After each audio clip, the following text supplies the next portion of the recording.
Hey, all right, everybody. Welcome to the show. It's the Tuesday show, even though it's Thursday. Literally what I put on the title. Quote, unquote, Tuesday show. My name's Ultra David. And I'm James Chen. How's everybody going? We're going to be talking about EVO. The reason that this is the Tuesday show on Thursday is that on Tuesday you were getting back. I was also away, so I also had to make up some work and whatnot, so it just wasn't going to work out that night. So we pushed it back a couple of days. I've been sleeping like the past 2 days, like constant. I've been sleeping all day today. Dang. It's the standard post-EVO sleep catch-up time, yeah. For sure. So we'll talk all about EVO. We'll talk about the results, the experience of it. I wasn't there. I'd like to hear your perspective. And actually, it'd be really interesting to find out what it was like from a Stream Monster perspective. Definitely, as well. We'll talk about that for sure. We'll talk about the results, of course. We'll talk about the announcements that were made there, as well as the fact that many of those characters are now playable. We'll review those. We will talk about a couple of things in our 5-5 matchup segment, including what do you think about tournament pay structure? What do you think about Sonic Fox changing seats in the middle of Grand Finals? What do we think about Bayonetta's basically giving a big FU to their to the audience watching? Well, and the audience doing the same to them. Yes, right? exactly. So, we'll talk about all of those things as well as assorted other news. There actually were some tournaments before EVO that we didn't get to previously, so we'll try to do that as well. Lots of stuff to talk about tonight, but let's begin with EVO 2018. And before we get to the results and stuff, how was it? I mean, from an actual attendee standpoint, it was probably one of the better EVOs in a long time because it felt like everything was running smoothly, and outside of the Sunday schedule, being pushed back a little bit. Most things seem to be running mostly on time. I know some of the Marvel people had some issues, et cetera, et cetera. Sure, but I don't know. It's just, a lot of times you always hear about all these random console issues and all these things like that. But it seemed to be, I don't know, from being there, it just felt like it was at another level. It felt like it got to that point where it's like comfortable now, and it like is doing its thing and it knows what it's doing. And now is the time maybe to start adding a little bit more to it or something like that. But just because it's like, okay, we've reached this point, we're good, now let's expand, you know, kind of things like that. But overall, I mean, from a viewer experience, I felt like it was really good at the event. Attendee in person. Attendee in person. The artist alley was gigantic. I mean, dude, it took me... So I tweeted out all of the artist alleys and everything like that. That took me an hour and a half to do.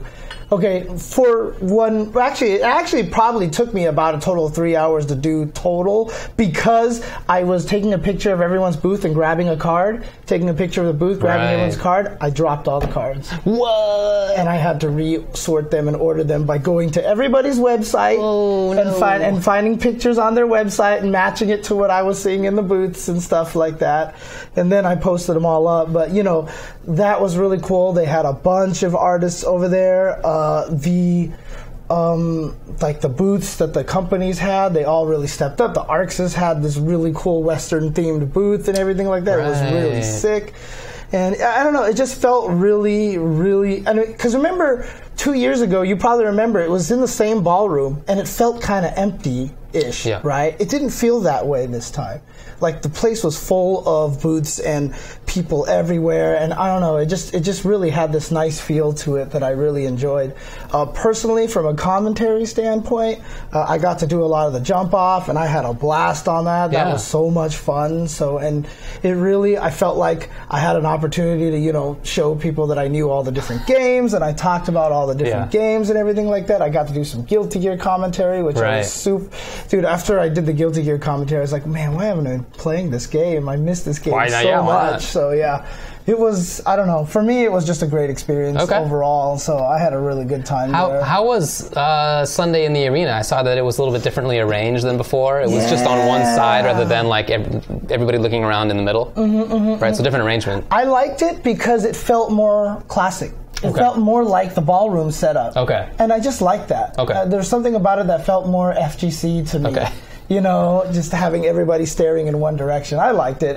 When I saw it, I was kind of confused at first, but then it also gave us a chance to have the big banner in the background and everything like that, because we didn't have that the previous year. That's right, yeah. So it felt more classic EVO style. Cool. So, and a lot of people said that it felt like it made the floor seats better.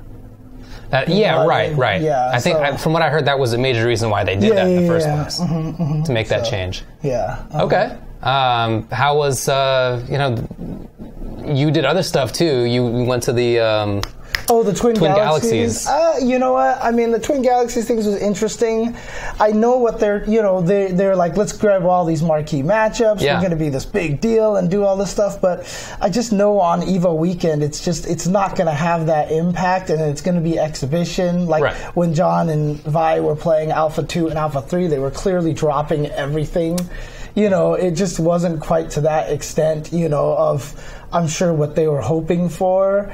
And I don't know. Obviously, since it's EVO weekend, it's going to be easier to get everybody in there for the exhibition. But like Saint and JDCR were using Bob and Heihachi, and stuff like that. So, but it was cool. It was interesting. It was very esportsy. Right. And that part was, is always going to make me kind of be like, So I've actually watched their YouTube archives. Oh, okay. So I've seen a good chunk of it now.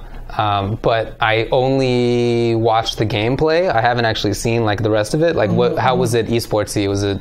It's just the way that it felt. Yeah. The production and just it just didn't feel as casual. Like I know for like a lot of the, I don't know. It just had this kind of weird feel to it when I was there. So fair enough. Did you have time to hang out with people? I mean, it was the same thing. It was just run around, see this person for 10 minutes, see that person for 10 minutes. Hey, what's going on? Talk on. That kind of deal. So I really didn't get a chance to really hang out and talk. Although the 2 times I did get to hang out with people were actually really, really good for my soul, actually. Okay. So it was Thursday night. I was just in my room chilling there, and Edma messaged me. I was like, hey, you want to hang out? So, yeah, okay. So, hung out with Edma, and then Kim joined us. Hung B was there. What? Devil X, the super old school Tekken player, was there. God, who else was there? It was a bunch of the old school guys. Wow, man. We were definitely the old men. For sure. We were definitely being like, man, back in our day, these people, these games today, see, back then. That sounds fun. Dude, we were totally doing the old men stuff. It was ridiculous. That sounds awesome, actually. It was really cool. And the next night on my way back, I was like, I have commentary at 8 in the morning, time for me to go to sleep. Yeah. I run into none other than someone by the name of Miguel Rossington. Right, okay, good. The third, right? And he was there. Right. And Flo was there. And then Seth Killian walked by. Dang, you had a little meeting up there. So we basically, it was like the 4 of us talking old men stuff right there. But that was more like life talk at that point. I bet. That was more life talk. And then eventually Hungby and Devil X showed up, and we were all sitting there talking again. But sounds like there was a lot of old men meetups, and that was actually really, sounds really like cool. A blast, man. I'm glad you got a chance to see Mike. I saw him on stream playing Gear, but which I know he's been playing. But I haven't. 33 he got top 32, but I haven't seen him in person in a couple of years at this point. So it's I haven't hanging out with him, but no, it was good seeing him. It was good seeing him. We definitely need to hang out. We all need to hang out with him and stuff. So yeah. Oh man, but it was those 2 were probably like the cool points, that I got to hang out and just talk with people. Great. Especially Seth, because I got to commentate with Seth again this year for top 8, which was really, really nice because haven't done that in a few years, and I missed it. I didn't see those tears. I know. There may have been tears, but they weren't visible. So to be honest, I did cry earlier in the day when I was being interviewed because someone asked me about why I get emotional, and I started talking about it, and I started crying at that point. But after top 8, I could tell Seth was getting a little emotional. I could definitely tell that, And so he was getting emotional, so I was like, okay, I gotta hold it together. So one of us has gotta hold it together. So, I managed to do that, and so it was still definitely really good. And of course, everybody, on that night too, I was like, I know people are gonna think I didn't cry because I'm not happy for Problem X, and I cut that off. Oh, no way! Come on. Right at the beginning, and then of course later on, Logan's like, you didn't cry because UK won, and I was like, I already beat you to that one. Yeah. So, but. No, for sure. It was actually. There was a couple of years ago I did not cry on stream. I think it was like 3 years ago. It's not every time that you do it. For sure. So, But I mean, we'll get to the Problem X stuff later on. So we'll talk about results. Yeah. I had a very different experience, of course. Right. So I was at a wedding in New York, in Brooklyn. By the way, I really enjoyed Brooklyn. We were in an Airbnb in an area called Bedford-Stuyvesant, or Bed-Stuy, which I think is kind of funny. Okay. It's actually really nice. Like, people are walking around the street. They, like, say hi to each other, you know? It's like a local area. Oh, okay. When I went to go buy something at the corner bodega, which was literally on the corner, you know, the little kid ran in there, and the guy behind the counter knew the kid's name. Like, it's very, like, community-y. It was very cool. So I really enjoyed it. I also went to NLBC Wednesday night. That's right, yeah. Just to see it. I didn't want to play or commentate or whatever. I just wanted to hang out and see how it is. I'd never been there. It's the next level. It's, you know, it was a nice little place. Cool to hang out with people and just sort of watch and see what they do. I caught up with some of the players. Oh, cool. Okay. Tom, who does the frame trapped stuff, yeah. he was actually there. Oh, nice. And so we got to talk for a little while. That was nice. I really enjoyed that too. During the wedding, so Friday I watched basically as much as I could. Right. I wasn't able to constantly, but I feel like I watched a lot of it. Probably like 10 or 12 hours, I don't know. And then on Saturday, I watched for the first half of the day, but then the second half of the day was the wedding. So I didn't really get to see that much of it. So I saw the first half of Injustice, and then I had to not see it. No, I'm just kidding. Like, I'm literally I wasn't in the wedding, but like I was in the audience there, right. And my wife saw me watching the stream, and she was like, "Can you not be rude to everybody right now?" And I was like, "All right." Damn. Ow. Okay. So I was like, "Okay." But I definitely did dip away at certain points during the night to go watch stuff. Yeah. And then on Sunday, I watched nothing. I did nothing but watch EVO. Okay. From the moment it started to the moment it ended, I was watching the whole thing. At one point, I went to go buy some bagels, but I still had the stream on, and I was listening to it in my headset. So I watched it a lot. Nice. It's definitely a very different experience. Yeah. I didn't care for it that much. Right. Yeah, and I think part of it is that my experience is colored by the fact that I am almost always there. So the fact that I wasn't there, I'm sure I'm a little salty about it, even though I'm trying not to be, but I feel like that must color my impression anyway. So just take that with a grain of salt. But I didn't like watching. I didn't like certain parts of it. So I thought all the commentary was good. That's not the issue. That said, I thought a lot of the jump-offs seemed kind of stilted, and like there was no direction to it a lot of the time. There was like good banter now and then, but a lot of the time it was just like kind of rambling, and that's even how it started. Like the start of it was very rambling. There was like no direction. Here's what we're gonna do. Here's what we're gonna talk about. Like, I feel like none of that stuff occurred. So I like the idea of the jump off. I just feel like it could be done a lot better. It could be done like a much more compelling way, and I would like to see that. I hated the fact that Injustice Top 16 was not streamed. Right. Absurd decision. Right. Very, very difficult to justify, I feel. If you look at the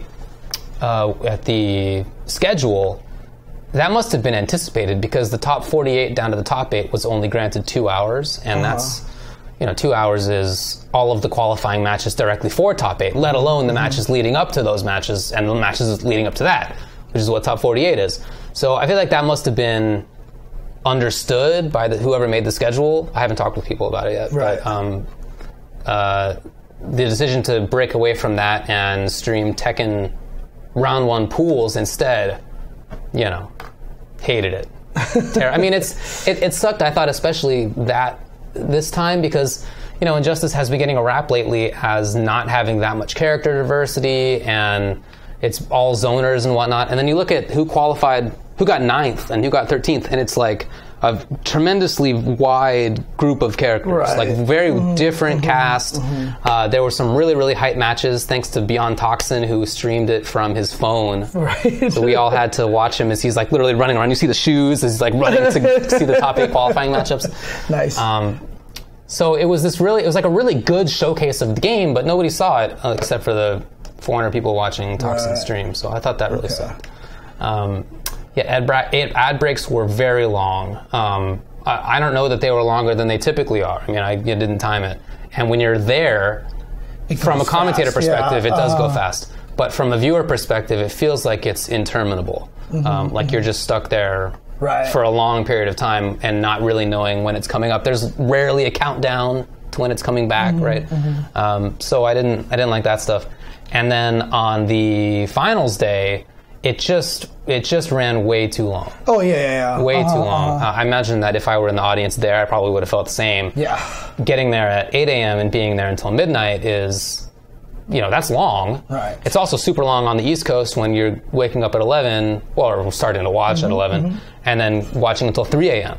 That was really tough. And I got to be honest, I wasn't watching the end of it that closely because it's 3 a.m. Yeah, you're just tired at that point. Yeah, I mean, the viewer numbers kind of really drastically down. Well, after Dragon Ball... 100,000 down. Yeah, after Dragon Ball ended, you could just tell everyone's like, I can't stay up. This is a good stopping point, and let's just turn it off and I'll catch the archives later, basically. Yeah. It is true. People are saying that people in Europe have it tougher, for sure. But that said, a lot of the viewing audience is in North America still, and if you're going to give up the most populated part of North America, which is the East Coast, then you're giving up, 100,000 viewers, basically. I mean, I don't know that Street Fighter would have had as many as Dragon Ball anyway. I feel like probably not. No. But it wouldn't have had 100,000 fewer. It's gigantically fewer. So.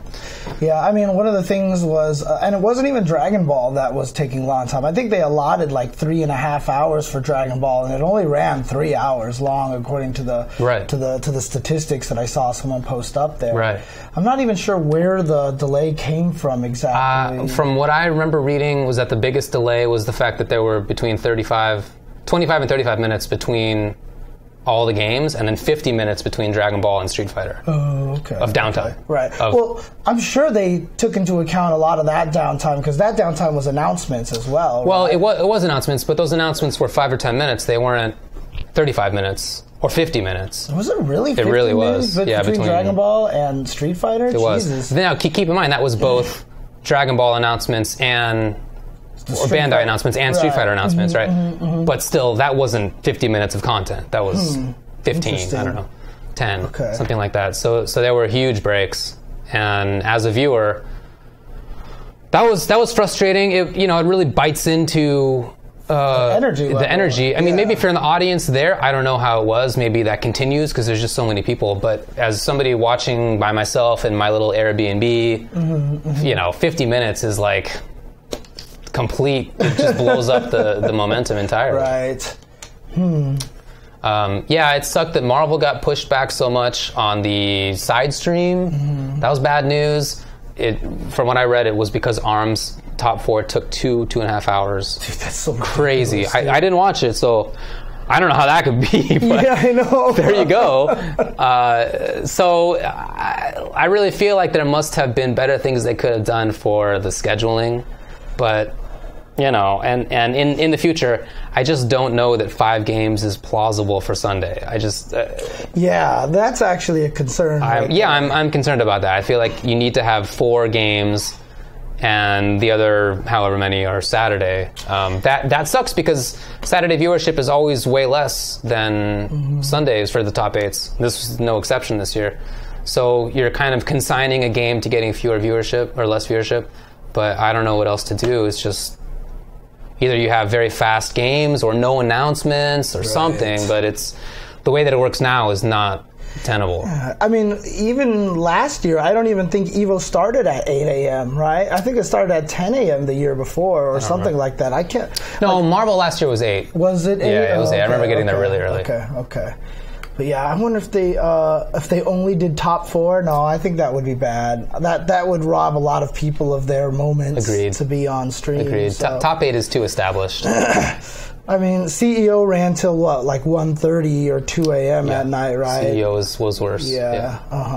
Yeah. No, it's something to definitely fix. You know, I gotta. I mean, obviously the people involved know that it's a problem. Yes. But Yeah, I want to talk with them too and see what they're planning to do. I haven't done any of that stuff yet. Well, I mean, all the side games got only top 4. So Marvel only had top 4 on stream. Yeah. You know, CVS2 had top 4 on stream, etc., etc. So, I have to figure out what to do about that kind of situation. It would be greater to have fewer or shorter ad breaks.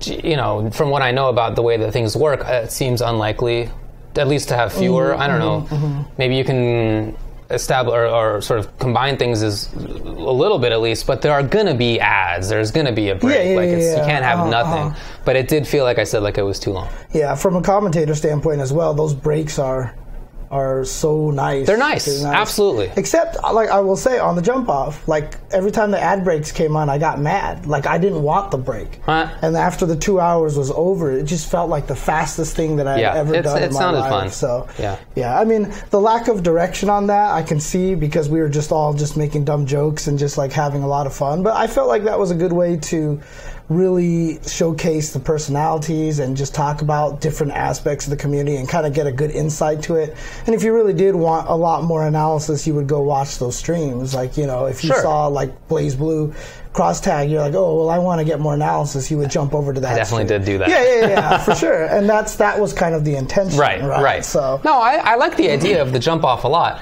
but I feel like not having a direction is a negative for you guys, because it makes it seem like there were moments where there was so much downtime and nobody really knew what to say next, what to do next. That it was kind of like who are these guys? They're just sitting there. What's going on? Like I think it's not a good look for the commentators themselves either. And then there were times when, you know, if nobody really knew, like if one person knew the game, which definitely happens sometimes. Oh yeah, all the time. Lot, Like that person would just kind of become the de facto commentator a lot of the time, and other people would maybe like tell a joke or whatever to like butt in. But but the person who knew the game was definitely like in commentator mode. Which I don't know if that needs to be the case. I feel like it's probably not the ideal. As you said, if you want true commentary, you go over to that channel instead. Right? So, I mean, again, I like the idea of the jump off. I just think that it could be executed a lot better.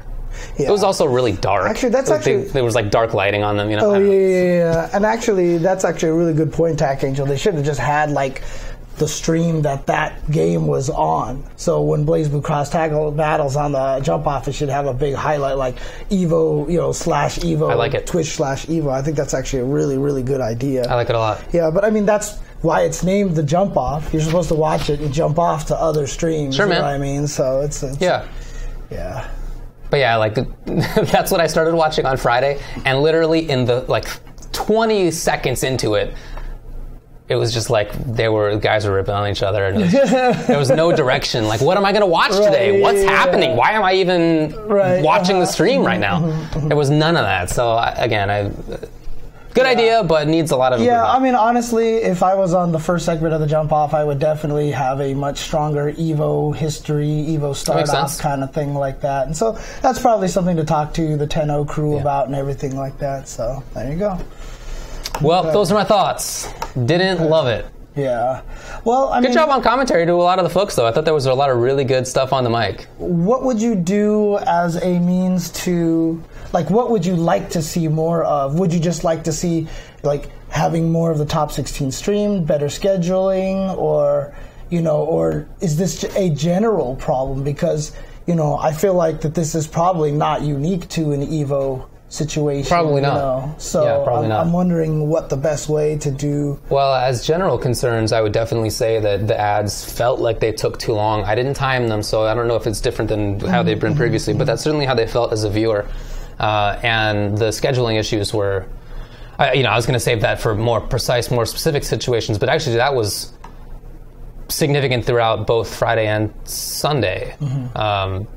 Or was Marvel on Saturday, actually? Marvel was Saturday night? Yeah.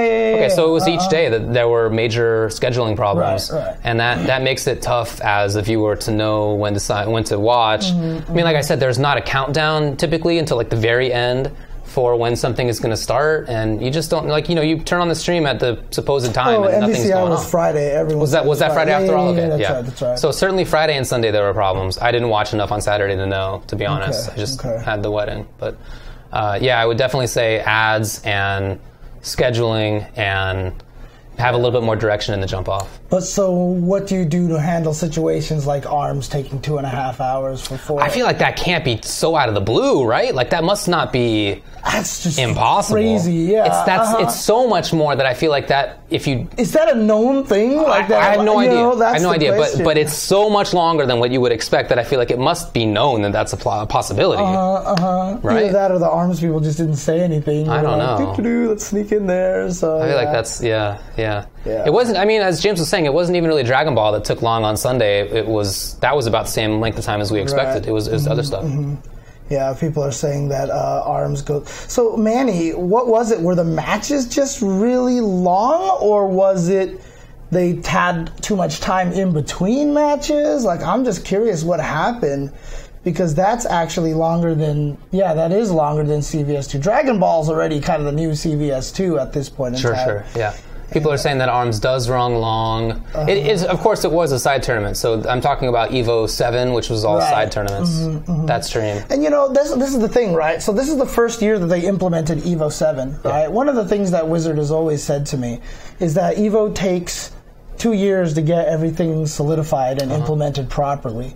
So the fact that they even had a stream for the side tournaments, I think is super cool. I like it. Right? Sure. So it definitely didn't run on time. Marvel ran super late and everything, which, I mean, weirdly was fine for me because then I got to go watch it live in person and everything like that. Funny. But sure, it's like, it was a problem. Obviously it could have did better, but it's not part of the official event. It's all this other stuff, and so they're throwing a bone to the side tournaments, which I think is super cool. And I think maybe a few years later that stream will be more ironed out. I hope so. And even to the point where it's a brand new channel. They didn't have EVO 7 last year, and they had forgot to turn on archiving on that channel because by default it's not on.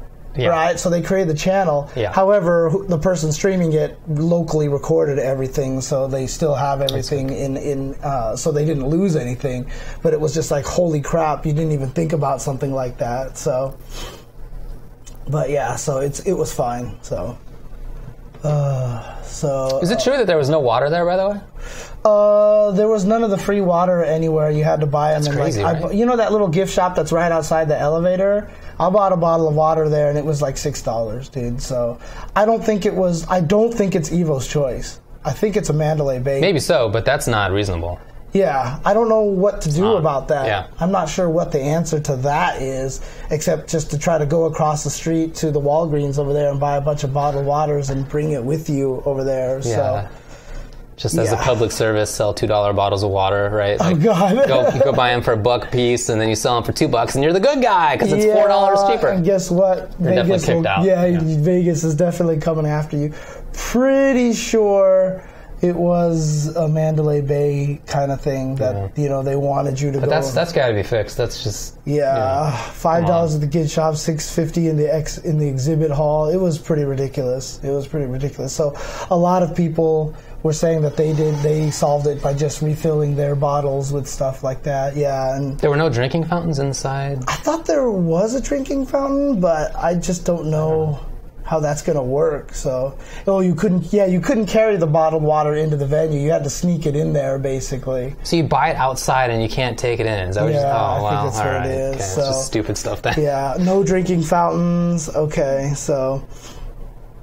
All right. Yeah, they need to figure something out about that. Yeah, I mean, again, I don't know what the issue was behind that. It may have been a Mandalay thing, but regardless of the cause, that you can't have that. Yeah, we got to maybe find some way to talk to the Mandalay and just be like, look, we can't do this. Yeah, can't do this. So, but all right. Well, anything else to say about general EVO review? Like I said, from talking to a lot of people who were there for the first time and everything like that, they all seem to really enjoy it. They all seem to really have a good time. And, it is an unfortunate situation that usually being there is a far preferable experience. But, of course. one of the things that you'll learn right away going there to an event live is that everybody is so much more friendly. That you get a lot of the toxicity on social media, and just through seeing things through stream chat and through Twitter and all that stuff like that. But when you're there, everyone's super friendly. I'm still glad that EVO is still fighting game community, in that the top players are still wandering everywhere. Yeah. You just see them everywhere. Agreed. And everything like that. So hopefully next year they address some of the problems on both sides of things for the people there and for the people at home. Indeed. So, yeah. Indeed. Mm-hmm.